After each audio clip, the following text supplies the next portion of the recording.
सत्य सनातन धर्म की जय। देशवासियों और सनातनियों, मुरारी बापू के तथाकथित वीडियो पर उनके अनुयायियों द्वारा स्पष्टीकरण दिया गया है। वह स्पष्टीकरण मैं आपको दिखाना चाहता हूं, सुनाना चाहता हूं और उस पर आपसे विस्तार से बात करना चाहता हूं। परंतु अच्छी बात यह रही कि इस देश का सनातनी हिंदू जो अब जागृत हो चुका है, उसने उस वीडियो को पूरे भारत में फैलाया और लगभग कल से लेकर अभी तक मेरे पास सैकड़ों फोन आ गए और लोगों से मेरी बातें हो रही हैं। यह स्पष्ट होता जा रहा है कि अब इस देश के अंदर राष्ट्रवाद की वह चिंगारी जाग चुकी है। अब जो अन्याय किसी के साथ नहीं होने देगी, न अन्याय करेगी, न अन्याय सहन करेगी।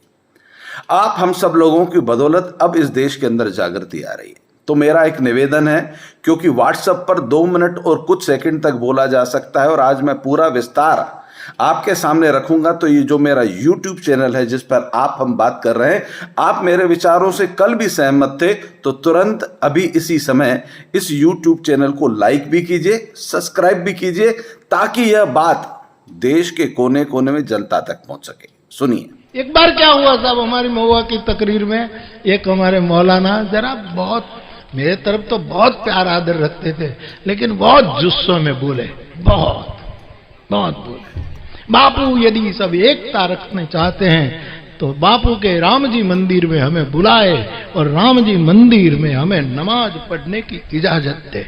बोलो मेहंदी बापू, ये बात हुई थी?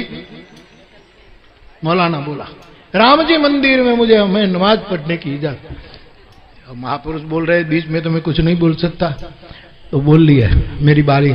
मैंने कहा तलगा राम जी मंदिर का दरवाजा रात को बंद होता है, हमारे राम जी शयन करते हैं, लेकिन ये तलगा जड़ा का मंदिर ये मेरा हमारे गांव का मंदिर है, इसीलिए राम हमारे हैं। मैं जब भी चाहूं उसको जगा सकता हूं, सुला सकता हूं।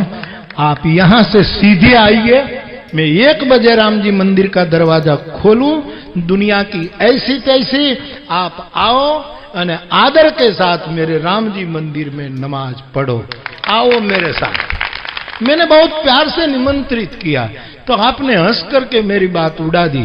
फिर मैंने मुस्कुराते हुए कहा कि कभी मैं कहूं कि हम भी शंख और झालर लेकर मस्जिद में आए तो हमें भी आने देना। साहबी एकता हमारी सिद्ध तभी होगी जब मोहब्बत होगी।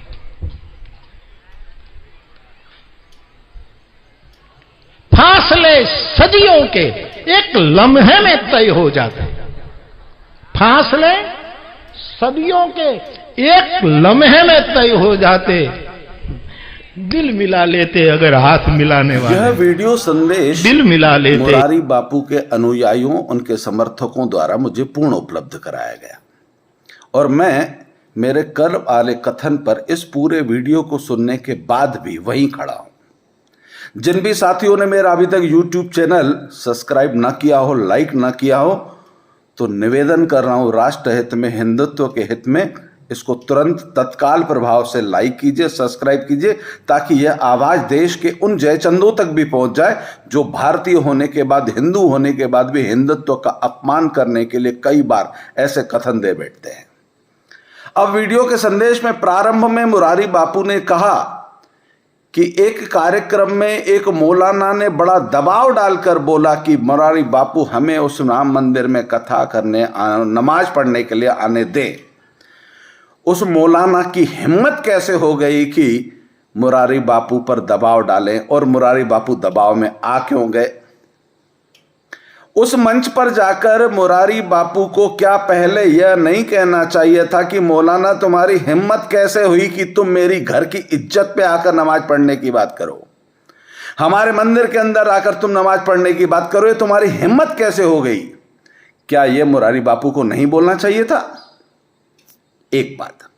दूसरी बात, वो मंदिर आपके घर का है, मुझे कोई दिक्कत नहीं, आप रात को 12-1 बजे खोलते हैं, कोई दिक्कत नहीं, परंतु संत समाज का होता है।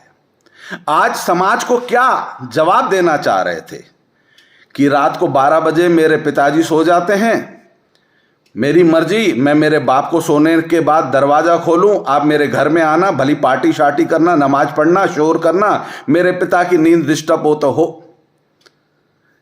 क्या बापू यह संस्कार देना चाह रहे थे? कि रात को 12-1 बजे के बाद किसी को संतुष्ट करने के लिए मैं अपने पिता का रूम का दरवाजा खोलूंगा या मंदिर का दरवाजा खोलूंगा, राम जी की नींद जाए। कैसा कथन! आप एक संत हैं, आपसे हम सब कुछ सीखते हैं और सालों तक मैंने आपसे सुना है, आपसे कुछ सीखा है। राम कथा से भटक कर कहां इन मुद्दों की राजनीति में, मुल्ला मोलों के कार्यक्रमों में आप जाने लगे। और अभी भी जिसमें आप कार्यक्रम में जवाब दे रहे वो भी एक किसी मुल्ला मौलानाओं का कार्यक्रम है। तीसरी बात, आपने कहा समाज की ऐसी की तैसी। बापू, बहुत बहुत आश्चर्य होता है कि एक संत जिसे इतना समाज ने सम्मान दिया, वो समाज की ऐसी की तैसी करके बोलता है। आपको खेद व्यक्त नहीं करना चाहिए, आपको दुख प्रकट नहीं करना चाहिए कि वहां मैं ऐसा शब्द बोल गया जो अनुचित था। विरोध उसके खिलाफ भी है बापू। फिर उसके बाद आपने कहा, पूरी कथन कर जाने के बाद, जहां तक का वीडियो मैंने डाला है, उसके बाद आपके अनुयायियों का जो कहना है कि बापू ने जो आगे का कहा वो आपने नहीं सुना, तो मैंने उसको भी सुना। आपने उसमें कहा कि बाद में मैंने उसे कहा कि अगर हम भी कभी आपके मस्जिद के अंदर अगर झाल मंजीरे लेकर आना चाहें तो आने देना। ऐसा क्यों? क्या मैं किसी को यह कहूं कि आप मेरे घर में आकर रुकना, जिनकी ना तो मुझसे विचारधारा मिलती है, ना तो मेरे वो रिश्तेदार हैं, ना तो मेरे उनसे कोई संबंध है, और कोई अगर मुझे कहे कि साहब मैं आपके घर में आकर नमाज पढ़ना चाहता हूं, मैं आपके घर में आकर कुछ दिन रहने चाहता हूं, और मैं उसे कहूं कि साहब अगर मैं भी आपके घर आऊं तो आप भी मुझे रुकने देना। बापू, ये हम बोलें, साधारण व्यक्ति बोलें, जिनकी कोई नैतिक जवाबदारी समाज के प्रति नहीं है। हम तो केवल वक्तव्य जारी कर सकते हैं, परंतु आप तो तपस्वी हैं, आप तो संत हैं, आप तो महात्मा हैं, आपका अनुसरण करोड़ों करोड़ों लोग करते हैं। और वह व्यक्ति अगर इस प्रकार की त्रुटि करे, भूल करे, आपकी मंशा बहुत साफ रही होगी, मंशा साफ सुथरी रही होगी, उस पर मुझे कई शंका नहीं है। परंतु निवेदन करना चाहता हूं समस्त भारतीयों की तरफ से कि बापू वह सब बोलें जो उचित हो। एक महात्मा को यह भाषा नहीं बोलनी चाहिए थी, क्योंकि यह भाषा एक महात्मा की है। समाज की ऐसी की तैसी क्या बिगाड़ा था समाज ने आपका बापू? क्यों आप हमारी ऐसी तैसी करने पे तुले हो? क्यों कह रहे हो आप हमारी ऐसी की तैसी? हमने कौन सा गुनाह किया आपका? हमने कौन सा पाप किया है आपका? हमने तो आपकी कथा में घंटों अपना समय निकालकर पलथी मारकर बैठे ताकि हम आपकी कथा सुने। आपकी कथा की इतना भी जानता हूं कि भीड़ एक महात्मा को प्रोत्साहन प्रदान करता है, उसके अंदर का भगवत्व बाहर आता है। हमने तो आपकी कथा सुनकर आपको हौसला दिया और आप हमारी ही ऐसी की तैसी। खेद इस चीज पर है बापू, खेद भाषा पर है। एक मौलाना की हिम्मत कि हमारे साधु संत को इस चीज के दबाव के लिए प्रेशर बना रहा है। आपका कहना है, मेरा नहीं कहना है, कि उसने बड़ा जोर जोर से कहा कि साहब आपके मंदिर में, अरे उनकी हिम्मत कैसे हो गई कि वो हमें कहें कि हमें मंदिर के अंदर नमाज पढ़ने दो। अर्थात आपने सर चढ़ाया है। जिनको आपने सर चढ़ाया है, मैं उन्हीं को सर से नीचे उतारना चाहता हूं। वो हमें अपनी मस्जिदों में राम कथा नहीं करने देते और हमसे उम्मीद करते हैं कि हम उन्हें नमाज पढ़ने दे। अर्थात वो हमें बेवकूफ समझते हैं, बुद्धू समझते हैं, भावुक समझते हैं। और अगर एक गंदा शब्द मेरे मुंह में आ रहा है पर मैं बोलना नहीं चाहता हूं, वो इस देश के हिंदुओं को वो समझते हैं। इसलिए मेरा पूज्य मुरारी बापू जी, आपसे कोई भी मतभेद नहीं है। आपकी कथा के बारे में मेरा कुछ कहना नहीं है, पर मेरा केवल इस सनातन धर्म के एक अनुयायी होने के कारण आपसे केवल एक निवेदन है कि आप राम कथा करें। मौला मौलानाओं की कथाएं करना मुझे अनुचित लगता है कि मेरा एक साधु संत, मेरा एक महात्मा, हमारा एक प्रतिनिधि, एक सनातन धर्म का प्रतिनिधि उचित नहीं लगता। मैं जानता हूं कि आपका स्वभाव है कि सभी जाति संप्रदायों का सम्मान किया जाए, सबके बारे में आप राय प्रकट करना चाहते हैं, परंतु बापू आपका क्या अनुभव है? मैं 1947 की बात नहीं कर रहा हूं, मैं तब की बात कर रहा हूं जब अकबर की बात थी। अकबर से लेकर आज तक आपको क्या लगा कि कभी यह समाज जिसको आप मोला मोला मोला करके सम्मान देते, उसने कभी सनातन संस्कृति का सम्मान किया? क्या वो उस सम्मान के योग्य थे? मर्जी आपकी है बापू। मैं तो एक निवेदन कर सकता हूं, एक बापू तो जिन्होंने इस भारत के हिंदुत्व के लिए लड़ाई लड़ी, मैं पूज्य आशाराम बापू की बात कर रहा हूं, जिन्होंने हमेशा हिंदुत्व की बात की, सनातन धर्म की बात की, इस देश के मिशनरियों के खिलाफ।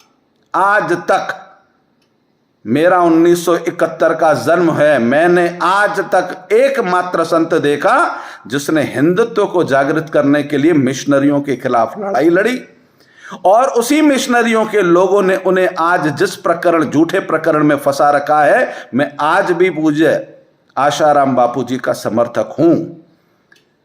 इस देश के अंदर हिंदुत्व की जागृति के लिए उन्होंने हमेशा मिशन चलाए रखा, गरीबों को द्वार द्वार जाकर उनका सम्मान किया, उनको भोजन उपलब्ध करवाया, उन्हें शिक्षा उपलब्ध करवाई।